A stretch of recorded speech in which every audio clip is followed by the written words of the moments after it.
Hello and welcome to Greenbytes Wednesdays. Greenbytes Wednesdays is a podcast series where we facilitate critical conversations and steer consciousness when it comes to understanding the impact of our digital footprint across Nigeria's technology ecosystem. We hope that with this advanced knowledge, we can introduce you to some tools, trends, and best practices that can enhance your knowledge about digital sustainability.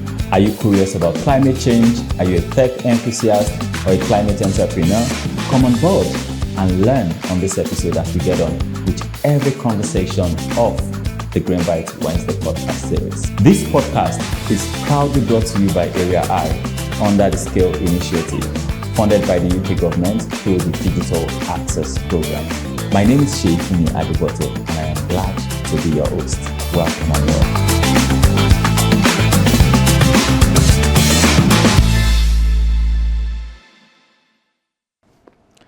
I wasn't surprised when I read that the average person spends around 6 hours, 40 minutes on their phone.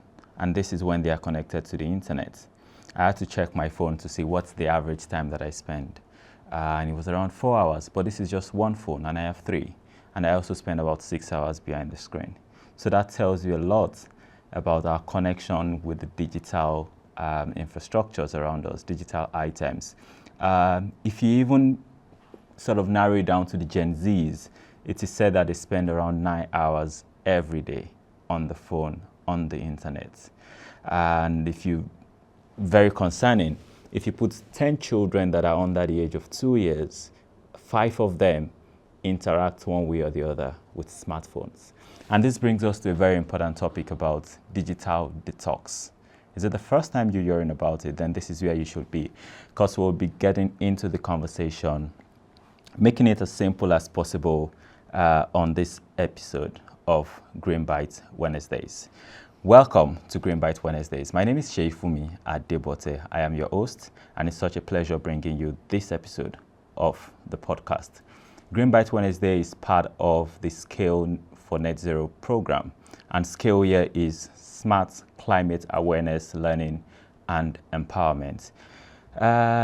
Interesting conversations ahead, and my guest on this episode is the perfect person to have these conversations with. His name is Oluwatosin Olabode. He's the executive director of Doing Healthy Africa, and he is Africa's first certified digital wellness educator. Recently, he published a book, Digitally Well, which is around the structures and society in the tech era, and he's also a TEDx and public speaker. I think he has a very daunting profile, Olabode. Welcome to the podcast. Thank you so much for having me. How many hours have you spent on your phone today? I've spent a few. Okay. Actually, yeah. 4? Probably 4 or 5, thereabouts, okay. Yeah, depending.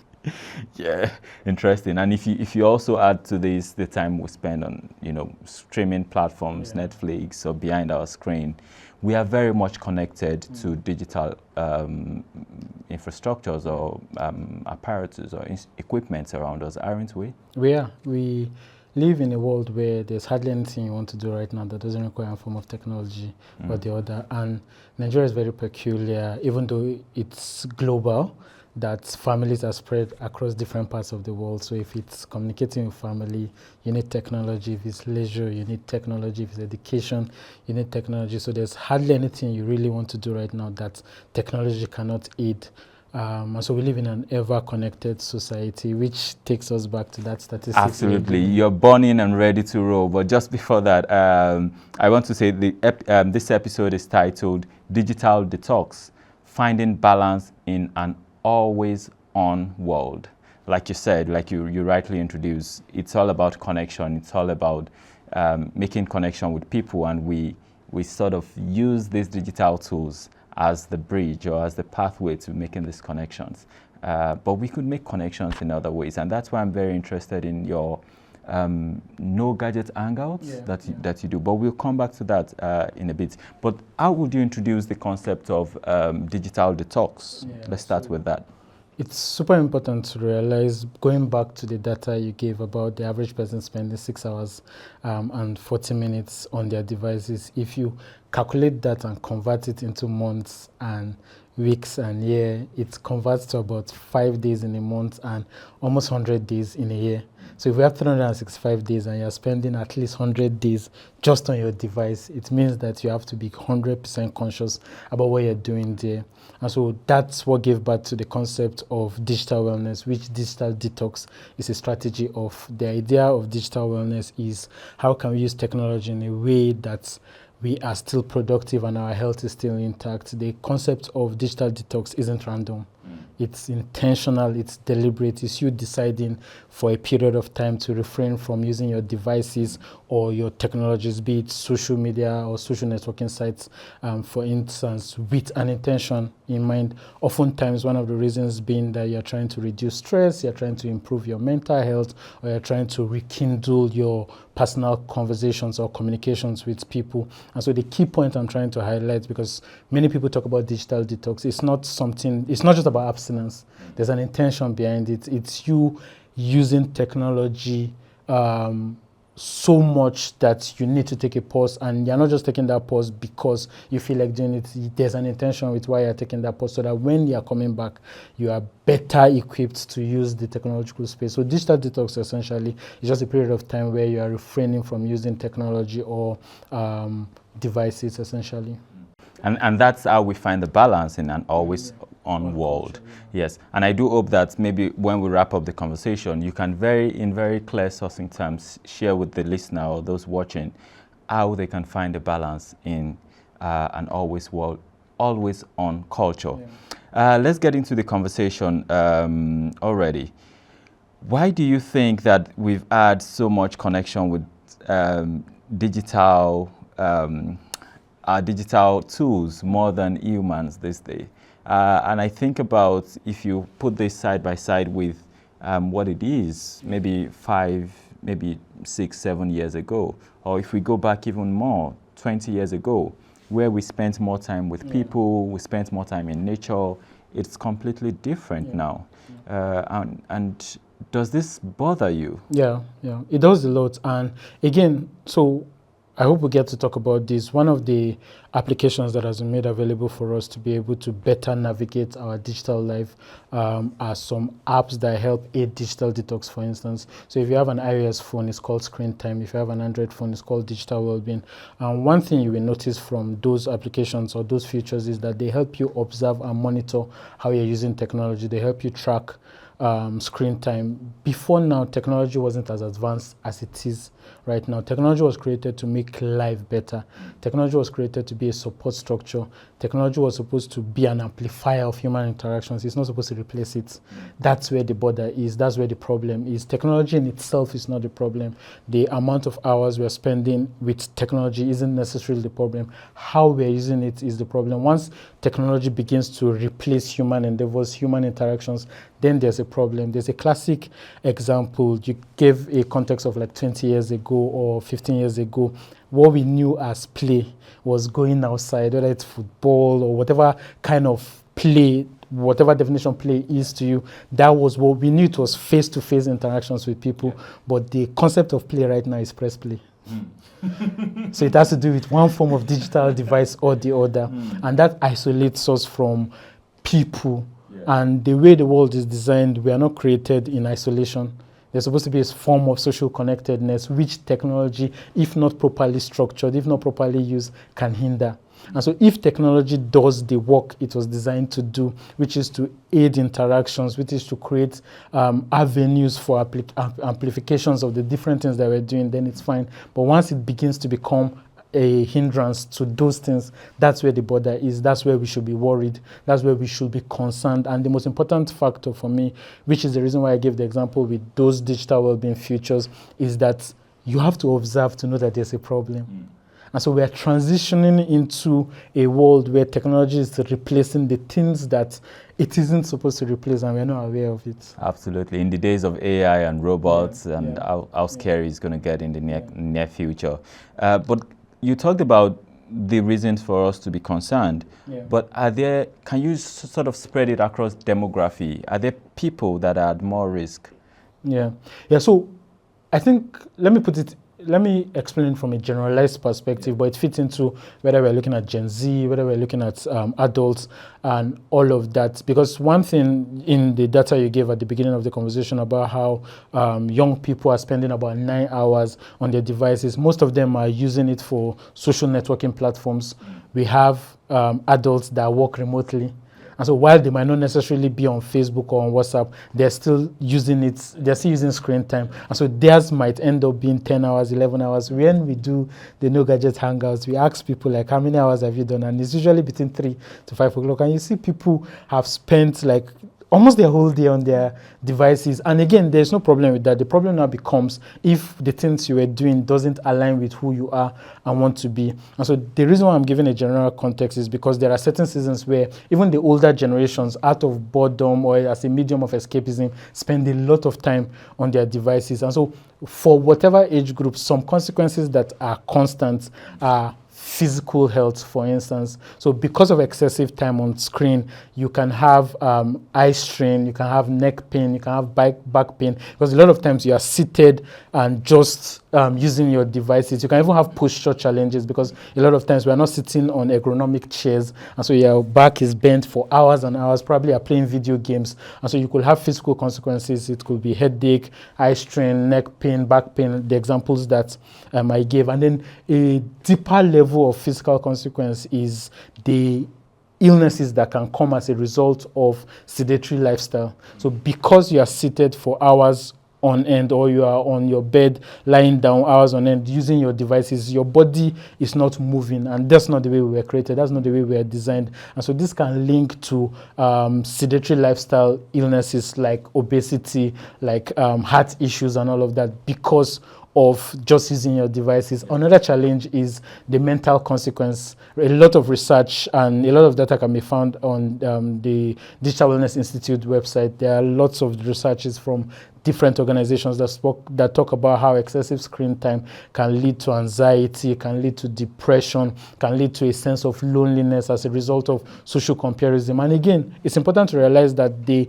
hours you are spending online isn't necessarily the problem. How you are spending it is the problem. Because, for instance, I can go online and I'm not grounded in who I am. And so I'm just checking how my friends have made it and I have not made it. That will negatively impact me. And you, because you are grounded in who you are, you go online and you're about business. If it's education that took you there, if it's money that took you there, if it's entertainment that took you there, you can focus on it. So the problem isn't as much the time you're spending as against how you're spending that time, especially when it comes to the context of mental health and well-being. Another challenge that I can see, especially with adults, but even teenagers, is sleep disruptions. So the blue light effect that comes out of our devices, it sometimes hinders the hormone that activates sleep, melatonin. It sometimes hinders it, and so you have poor quality sleep. If you have a smartware, for instance, and it measures your sleep, you see that there's sleep and there's deep sleep. So sometimes you notice, I remember recommending to a doctor friend of mine, and he just called me that morning and he was like, he slept 7 hours, 45 minutes, but deep sleep was 1 hour. And he was wondering, wait, because a lot of times we wake up and we're like, oh, I slept 7 hours, I slept 8 hours, but deep sleep was less than that. And it's deep sleep that we need to be able to function productively when we wake up. And that's on the side of the screen time affecting our ability to sleep. There's also screen time not allowing us to sleep. So in 2020, the founder of Netflix was quoted to have said that their greatest competition was sleep and that they are winning. So it's innocent most times. You just like, let me just watch one episode. Before you know it, it's 3 o'clock, it's 4 o'clock, you're stuck. So those are some challenges that we see across different age groups, but remains consistent. And then finally, I will also add decreased productivity. So you see the irony. Technology is supposed to aid productivity. So once it begins to hinder productivity, then it means that there's a problem. And one of the reasons why that happens is because of the different technological tools that we have access to, we are no longer able to fully concentrate on the things that we're supposed to concentrate because we're not putting structures in place. So if you are doing office work, for instance, your social notifications should be put off. But if you don't put it off, it's just as easy as let me reply one message, and then before you know it, hours have passed, and then people often think that they are multitasking, but the brain cannot function on two cognitive tasks at the same time. You can't be calculating mass and be driving at the same time. That's why a lot of times when you are driving and somebody wants to share bad news, they'll tell you to park first. You can be listening to a music and be driving. You can't do two cognitive activities at the same time. What you're doing is task switching. And research has shown that every time we task switch, it takes 7 to 23 minutes to regain focus. So you can imagine that the different activities that are using technology to do, or even non-tech activities, that tech becomes a hindrance. So you are having a physical offline engagement with your colleagues or with your friends, but you keep pressing your phone or you keep checking your phone. You are losing that ability to focus, and so you are losing your attention span, and so you are losing the quality of the output that you can put that. So the 4 items I've listed are: it has physical, excessive screen time can have physical consequences, it can have mental consequences, it can lead to poor sleep quality, and then it can also decrease productivity. Lovely. So, and these are signs that you need a digital detox. Absolutely. But what happens Absolutely. when you decide to go or to embark on a digital detox? What happens? How long should it be? What are the activities to involve in? Yeah, so that's why you notice I said that digital detox isn't random. There has to be an intention behind it. And so the idea with digital detox is for you to reset. I always call digital detox a process of refreshing. So the idea is you've burnt out. It's like a laptop. You keep bombarding it with information, it will crash. So you need to pause and reset. The timing depends on the reason and the intention of what you want to achieve. And so there's no one size fits all. And so sometimes for certain people, it might be to detox your phone. You just need to, because any function with your phone, you looking at your screen can cause issues to you. So you are absolutely like no form of technology. You're not looking at a laptop, you're not looking at your phone for a period of time to be able to regain yourself. If the essence was technology has become a hindrance to you building bond with your family, emotional bond, for instance. A lot of us are present but not present.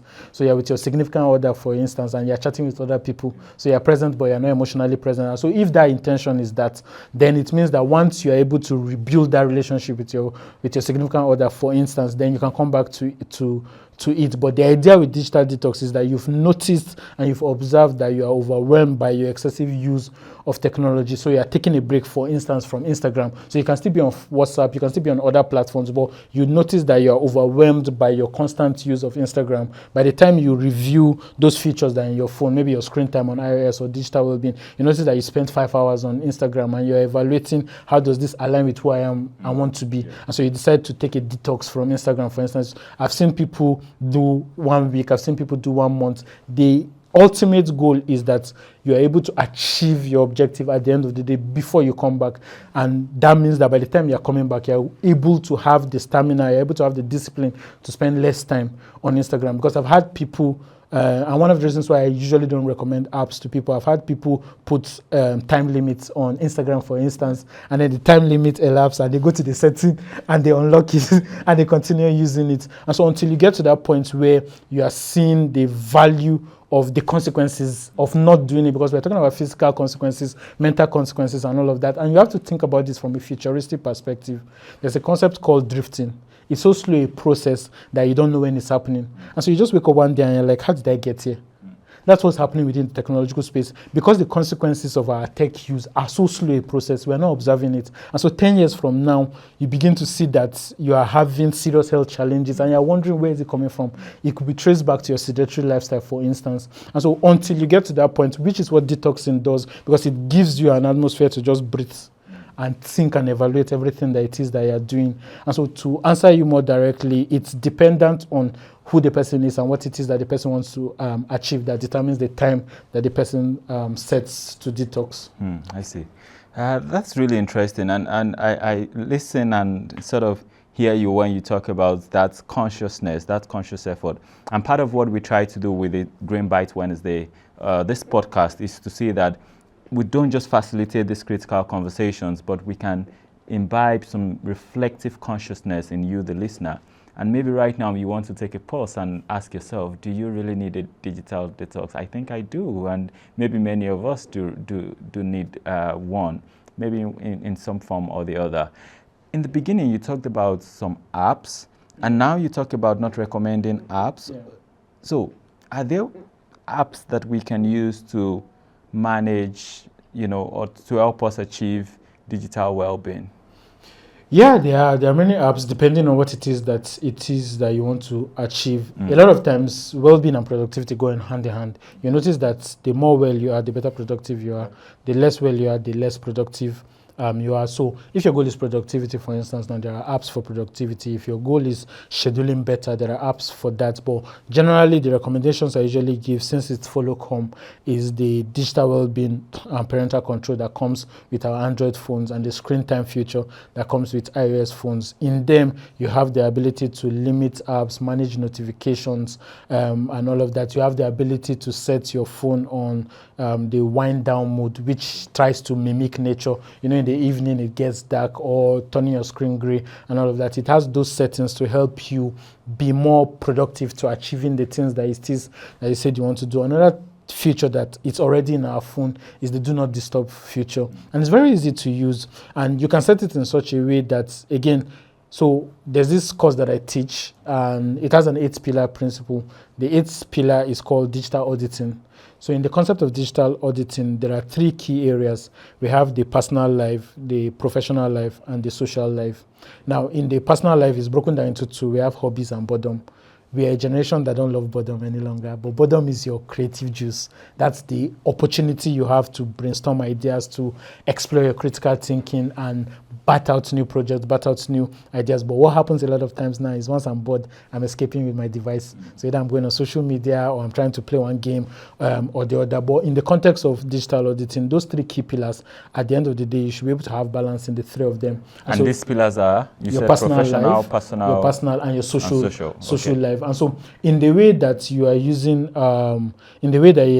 technology, at the end of the day, if you come back and you're reviewing your screen time or your digital well-being feature, you should be able to see that you've been able to spend a bit of time in your professional life, in your social life, and in your personal life. It doesn't have to be 50-50, because your responsibilities are different. You work 9 to 5, for instance, and you're a tech space. That means you spend more time on professional life, but there should be a bit of your social and personal life. Now, I'm saying this to say, in the context of the do not disturb feature, or the screen time limit, or managing push notifications, for instance, during working hours, your social media and your personal life should be put on do not disturb, because at that time your attention is supposed to be on your professional life. When you now finish your professional life and you are doing maybe social life, for instance, your work life and your personal life should be put on do not disturb, so that you can focus on your social life. And then when you're having your personal time, your social life and your work life should be put on do not disturb. So putting off your notification, do not disturb feature. And then one app that I love a lot, and I recommend to people, even though I don't recommend a lot of apps, but one app that I recommend to people is the Forest app. Forest? Yeah, Forest app. So it adopts the nature, but there's a caveat. You have to love the environment to use the app, because the idea with the app is that it grows a virtual tree for a period of time. So if you want to do productive work for 25 minutes, you set the app for 25 minutes. So it will take 25 minutes for the app to grow that tree. What happens is that if you break your productivity before the 25 minutes, you will kill the tree. So that's why I say you have to love nature, because again, discipline is super important. It's the same as that sets those regulations. If we are not disciplined and grounded in who we are, we can just easily lock it off. But those are, I think, 3 recommendations that we give. The digital well-being feature that is already on your phone, it's screen time for iOS users.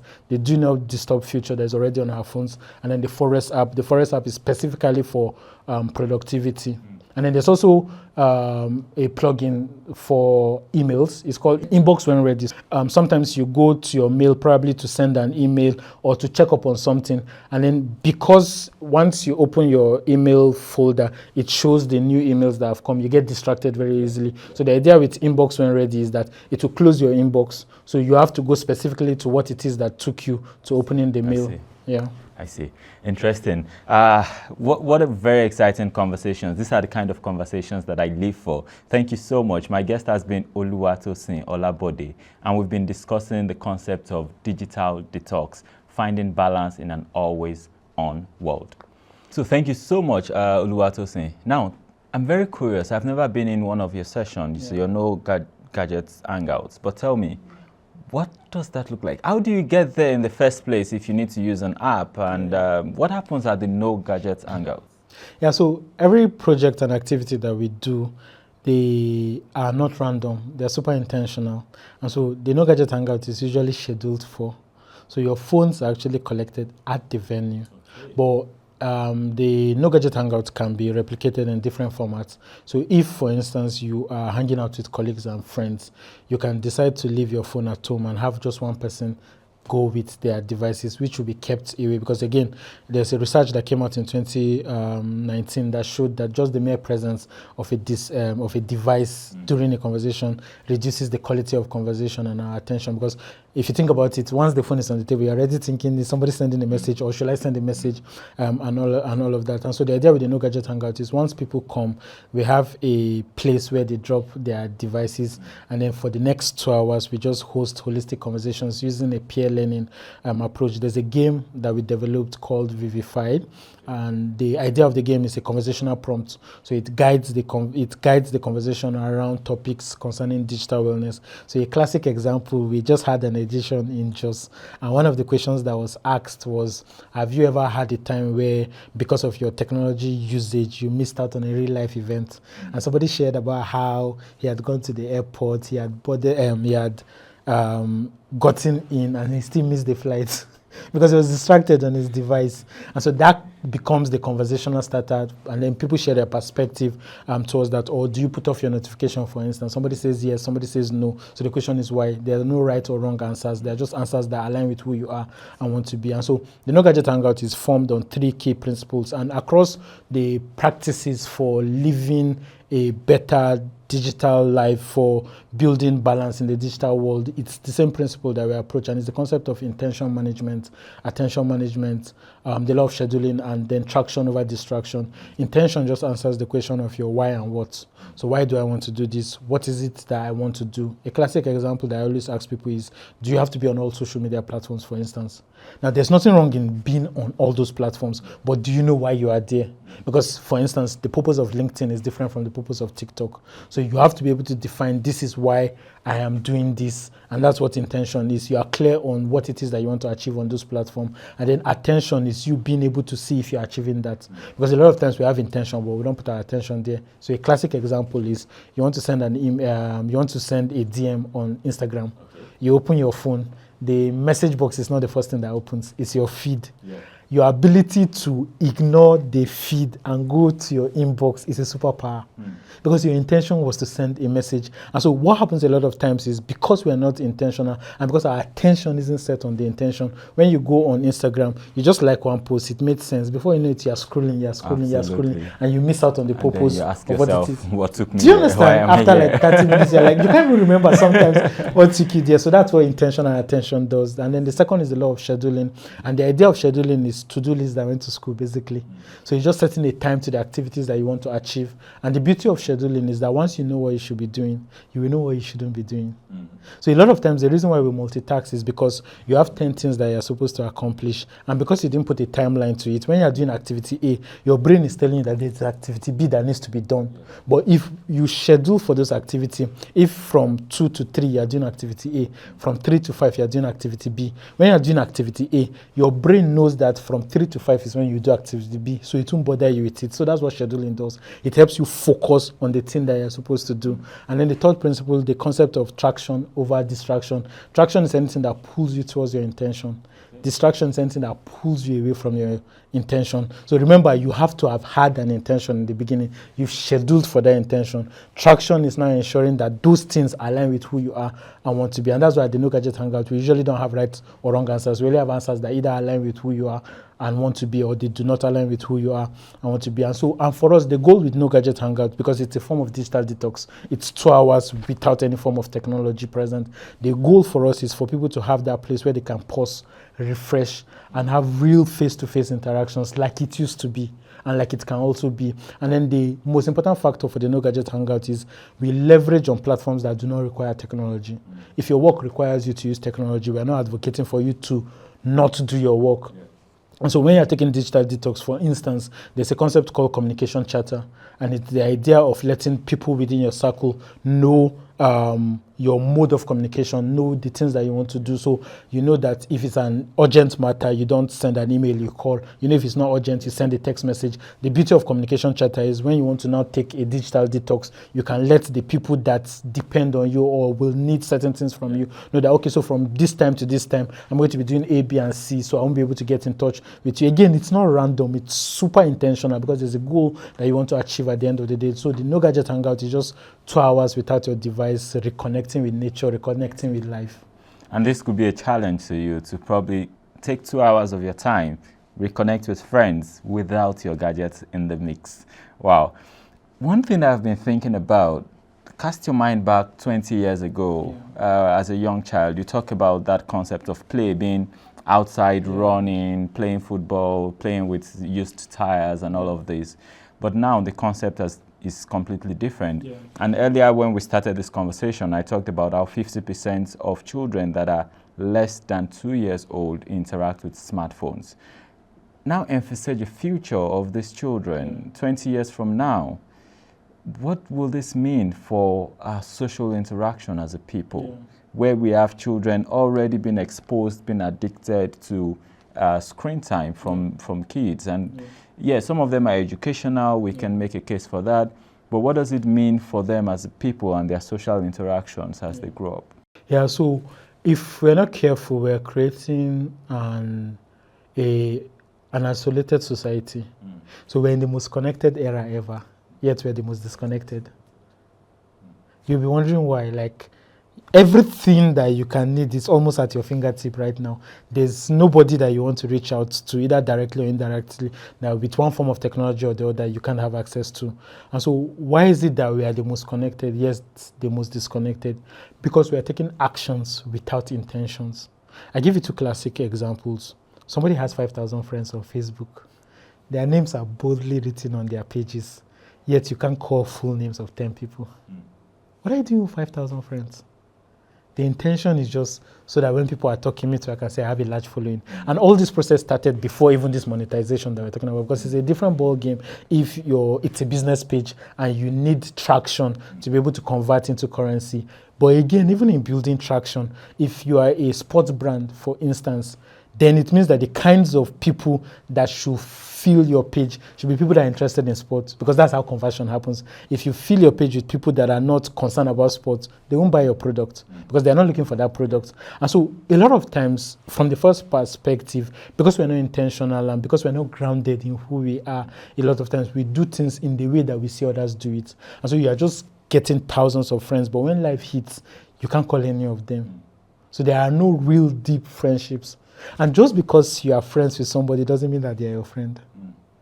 For it to be balanced, for it to be a society where we are not isolated, for it to be a society where I can turn up for you, you can turn up for me, we both have to be friends and we both have to know it. Not that I'm your friend and you're not my friend, or I think you're my friend, that kind of thing. And so for children also, and for parents, because when we do parent conferences, one of the things that I've realized, especially it's a peculiar African mindset, but it's global also. It's a Nigerian mindset, it's an African mindset, but it's also global, but it's more within our regions. Parents give their children devices as a way to keep them away from them.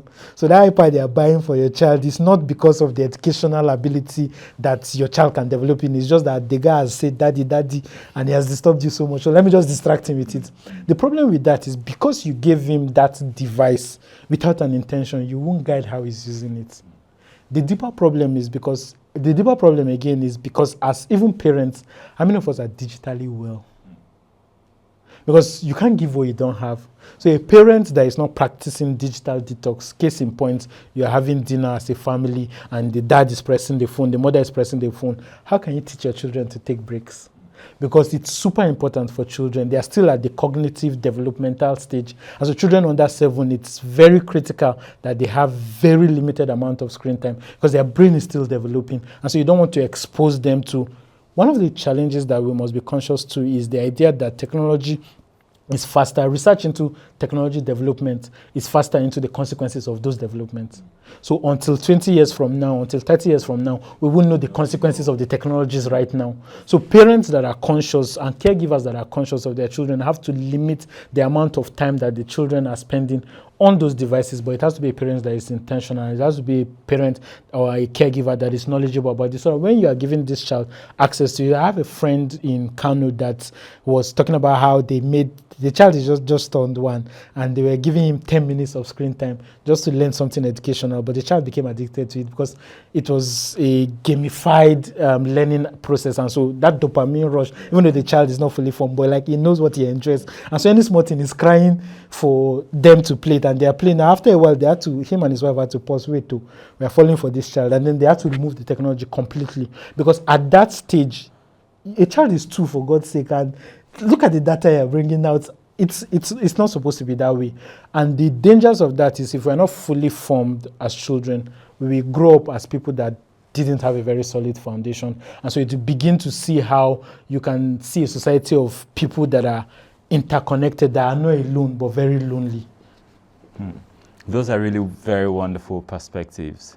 And I'm thinking a lot as I have this conversation with you. But let's shift gear a little bit and make some connection between the digital detox and our connection with nature, our connection with environment. I know that this could also be very culturally contextual, because if you take a place like Lagos, for example, there are not so many places where you can connect with nature if you choose to, if you even want to.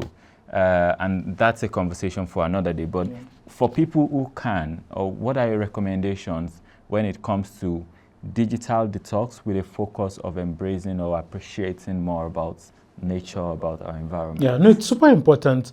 Always, when you do a digital detox, there has to be an alternative. So the hours you will have spent on your devices is now blank.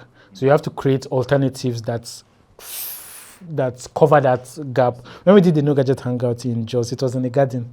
We did this, one of my mentor's house, very big compound. She has different gardens. We used it. It was an opportunity to reconnect in nature. It was in the evening. It was a very lovely space. It was a very calming space. We breathe in oxygen. This is what the nature breathes out and gives. So what we breathe out is what nature breathes in.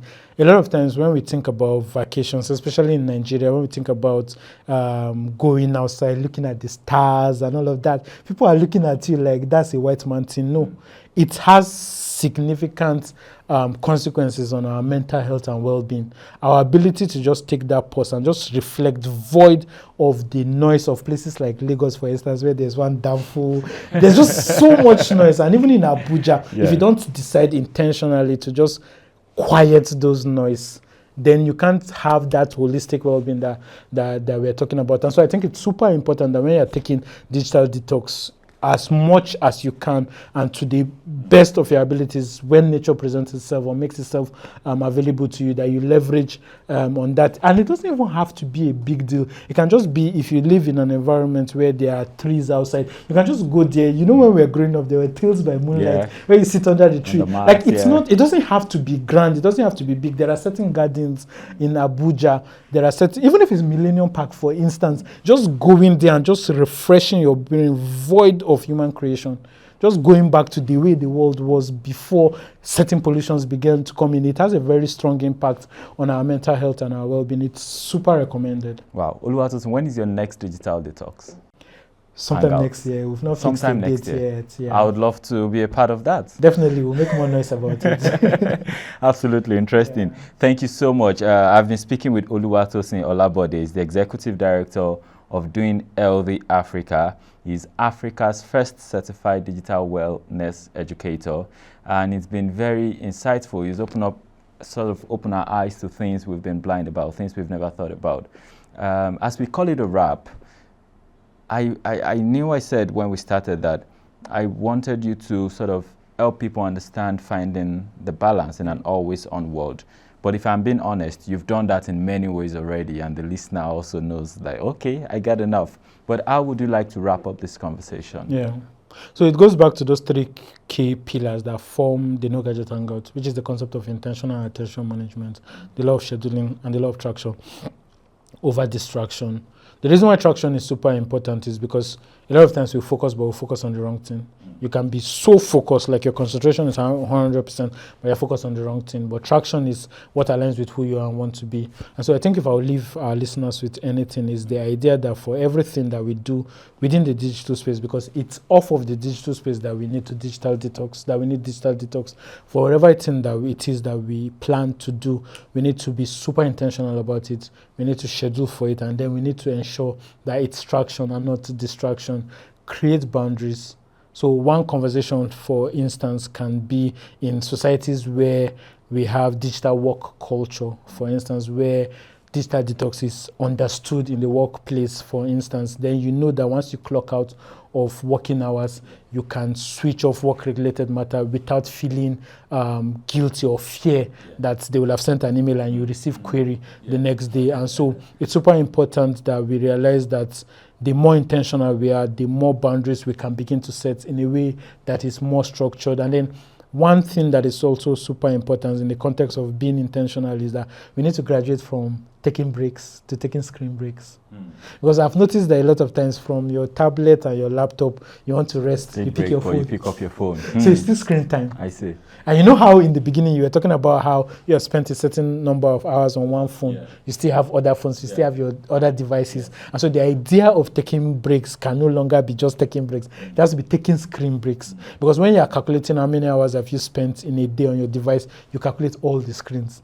And in certain instances, you realize that it's 12 hours or 13 do you understand? hours. In fact, 13 hours. Why people spend 15 hours on their devices. And again, you have to be, because I love something that you said, I can't remember the context, but I love something that you mentioned. We have to be futuristic in the way that we look at things. It's not just the consequence now, it's what happens 10 years from now. It's what happens 15 years from now. It's what happens 20 years from now. And so everyone listening to us out there, it's super important that you realize that you need to be intentional. You need to schedule for those intentions. You need to ensure that they align with your traction. I give you a classic example. If your intention is to sleep by 10 o'clock in the night and you pick up your phone by 10, your phone becomes a distraction because the intention is sleep and your phone is affecting sleep. If your intention wasn't to sleep by 10 o'clock, if you use your phone on your bed by 10 o'clock, there's no problem with it. And so it's super important. The reason why I'm re-emphasizing this concept of being intentional is because there's a book, Indistractable, and in the book it says something, the only time that is not distracted time is the time that you plan to waste. The only time that is not wasted time or distracted time is the time that you plan to waste. So unless you on your own decided that I'm going to waste my day, if you decide that you're going to waste your day, it's not really a wasted day because you planned for it. So unless you planned for that, you need to be intentional about the activities that you're doing. And what intentionality does is that it brings consciousness to the activities that you're doing, such that you can know, with the example that I gave, for instance, that it's 10 o'clock, my intention is to sleep, so I shouldn't be with my phone. I'm in an important work meeting. I shouldn't be using my phone for social media. For instance, research shows that 32%, a US research that was done, showed that 32% of productivity is lost to personal social media time during working hours. And that's money that is being lost within those amount of hours that we're spending on our phone. So I can't overemphasize the importance, whether it's your personal life, social life, or professional life, I can't overemphasize the importance of being intentional with our actions and our inactions, because it's that same energy that when you now plan a digital detox, you can be intentional about it such that you can create alternatives that fill up your time when you do take that digital detox. Thank you so much, Oluwatosin Olabode. And that's the question you should ask yourself. What conscious effort will you make to digitally detox yourself, to sort of improve your digital well-being? That's a question to think about. Maybe after watching or listening to this episode, you just want to shut down your system or your phone for a while and detox a bit, and let us know how it works when you come back online. Thank you so much for those insights. Thank you indeed. It's been a pleasure having this conversation. As we conclude, I just want to say it all depends on this this very conscious, consistent effort that we make as individuals. And I do hope that many of us will be able to sort of brace up. It's not going to be easy, but yes, brace up in this always on world and see that we can find ways to digitally detox ourselves. And this is Greenbytes Wednesday. Listen to this podcast everywhere you find podcasts, on Spotify, Apple Podcasts, YouTube, SoundCloud. You sure can find the Greenbytes Wednesdays there. A big thanks to my team, Ayo, Ajibola, and the wonderful who has been coordinating and saying that we can bring you these editions. Feel free to check out other episodes of the Greenbytes podcast and let us know your feedback. Thank you for watching. Thank you for listening, and enjoy your time away from your screens.